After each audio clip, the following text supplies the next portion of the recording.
আলোচনা করব। চারটা এজেন্ডা আমাদের আছে।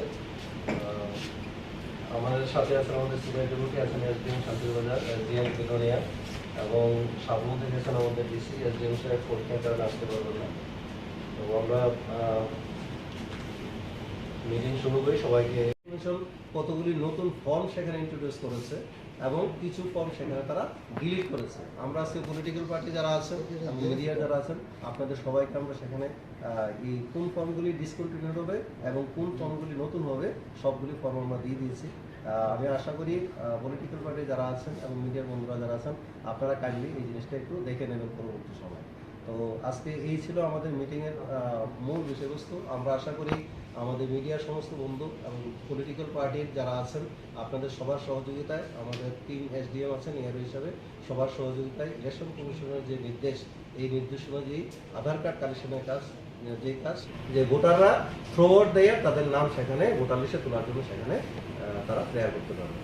3 নম্বর পয়েন্ট যেটা আমাদের আজকের যে আলোচনা হচ্ছে সেটা হচ্ছে যে ইলেকশন কমিশন অফ ইন্ডিয়া আমরা যে ভিভিপ্যাট যেটা আমরা ইউজ করি, ভিভিপ্যাটের মধ্যে যে মেশিনটা তারা ইউজ করে সেই মেশিনটাকে তারা চেঞ্জ করেছে।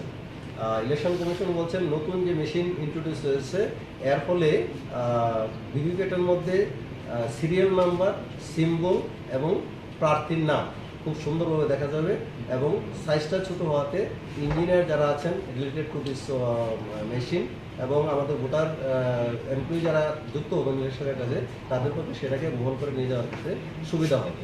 আর ওইখানে তারা আরেকটা কাজ করছেন সেটা হচ্ছে যে তারা ফার্স্ট লেভেল চেকিং মেশিন একটা সেখানে তারা ইন্ট্রোডিউস করবেন। এটার উদ্দেশ্য হচ্ছে আমরা যেমন ইলেকশন শুরু করার আগে আমাদের পলিটিক্যাল পার্টির প্রেজেন্সে আমরা আমাদের যে মেশিনগুলি আছে ইলেকট্রনিক ভোটিং মেশিনগুলিকে আমরা কী করে ফার্স্ট লেভেল চেকিং করি, ক্লিয়ার করি। এখন ফার্স্ট লেভেল চেকিং মেশিনটা লাগানোতে আমাদের কাছে মেশিন আসার আগেই এটা কোম্পানির হাতেই দায়িত্ব থাকবে যে তারা মেশিনের ভিতরে যা কিছু আছে সমস্ত কিছু তারা সেখানে ডিলিট করার ব্যবস্থা করবে। এতে আমাদের ইলেকশনের যুক্ত গভর্নমেন্ট এমপ্লয়ি যারা আছেন তাদের কাজ করতে সুবিধা হবে। ইলেকশন কমিশন থেকে যে ইনস্ট্রাকশন এসছে ভোটার লিস্ট আপডেশনের ব্যাপারে সেই সম্পর্কে বিভিন্ন পলিটিক্যাল পার্টি এবং মিডিয়া যারা আছেন তাদেরকে নিয়ে আমরা আজকে মিটিংয়ের আয়োজন আমরা করেছি। এখানে মূলত 4টা জিনিস আমাদের ছিল। সেটা হচ্ছে ইলেকশন কমিশন অফ ইন্ডিয়া এখন ভলান্টারিলি আধার কার্ড ইলেকট্রনিক রুলের মধ্যে যুক্ত করার জন্য সেখানে ইনস্ট্রাকশন দিয়েছেন।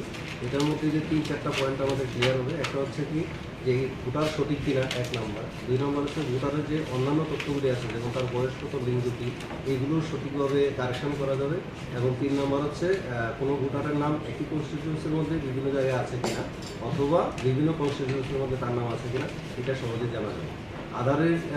আধারের জন্য নতুন করে ইলেকশন কমিশন একটা ফর্ম ইন্ট্রোডিউস করছে, সেটা হচ্ছে 6B।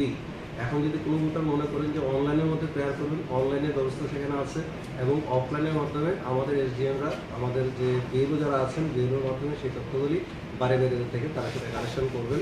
সেই জন্য ইয়ারও লেভেলে, সাবডিভিশন লেভেলে আমাদের যে বিএলও যাদের ট্রেনিং দেওয়ার কথা সেই ট্রেনিংয়ের প্রোগ্রাম আমরা অলরেডি ফিক্স করেছি সাবডিভিশন লেভেলে। আগামী 28 এবং 29 জুলাই বিএলও যারা আছেন তাদের ট্রেনিং হবে এবং বিএলওরা বাড়ি 1 আগস্ট থেকে সেই তথ্যগুলি কালেকশন করার ব্যবস্থা করবে। বাড়ি যখন তারা আধার কার্ড কালেকশন করার জন্য যাবেন, আমরা আবার বলছি এটা ভলান্টারি, এটা ম্যান্ডেটরি না। কোনো ভোটার যদি মনে করেন যে উনি ওনার আধার কার্ড দেবেন না তাহলে বিএলও সেখানে জোর করে তাকে বলতে পারবে না। এর পরিবর্তে ইলেকশন কমিশনের গাইডলাইন দিয়ে আরও 11টা ম্যান্ডেটরি ডকুমেন্টস আছে যেগুলো থেকে যে কোনো একটা ডকুমেন্ট উনি সেখানে দেবেন।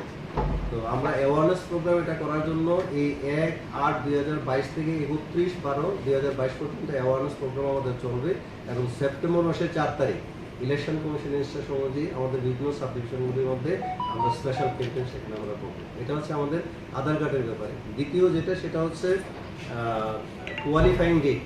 আপনারা তো সবাই জানেন যে ভোটার লিস্টে নাম তোলার জন্য বছরে একবারই একটা ডেট ছিল, অর্থাৎ 1 জানুয়ারি ইন এনি নিউ ইয়ার। এখন ইলেকশন কমিশন বলছে না, একটা ডেটের পরিবর্তে কোয়ালিফাইং ডেটের পরিবর্তে 4টা ডেটে সেখানে ইলেকট্রাল রোলের মধ্যে ভোটারের নাম অন্তর্ভুক্ত করার জন্য সেখানে ব্যবস্থা করা হবে। সেটা হচ্ছে 1 জানুয়ারি, 1 এপ্রিল, 1 জুলাই এবং 1 অক্টোবর। প্রসেস একই থাকবে। যেমন অ্যানুয়াল রিভিশনের সময় আগে ভোটাররা যেমন বছরে একবার প্রেয়ার করতেন, এখনও তারা সারা বছরই প্রেয়ার করতে পারবে। আমাদের ইয়ারও অর্থাৎ এসডিএম যারা আছেন, 1 জানুয়ারি যে কেসগুলি আছে সেই কেসগুলি তারা প্রথমে তারা হিয়ারিং করে ভোটার লিস্ট আপডেট করবেন। তার পরবর্তী সময়ে নেক্সট কোয়ার্টার যেটা আছে সেই কোয়ার্টারগুলি তারা সেগ্রিগেশন করে কোয়ার্টার অনুযায়ী আবার আলাদা করে তারা সেখানে হিয়ারিংয়ের ব্যবস্থা করবেন এবং ভোটার লিস্টকে আপডেট তারা করবেন।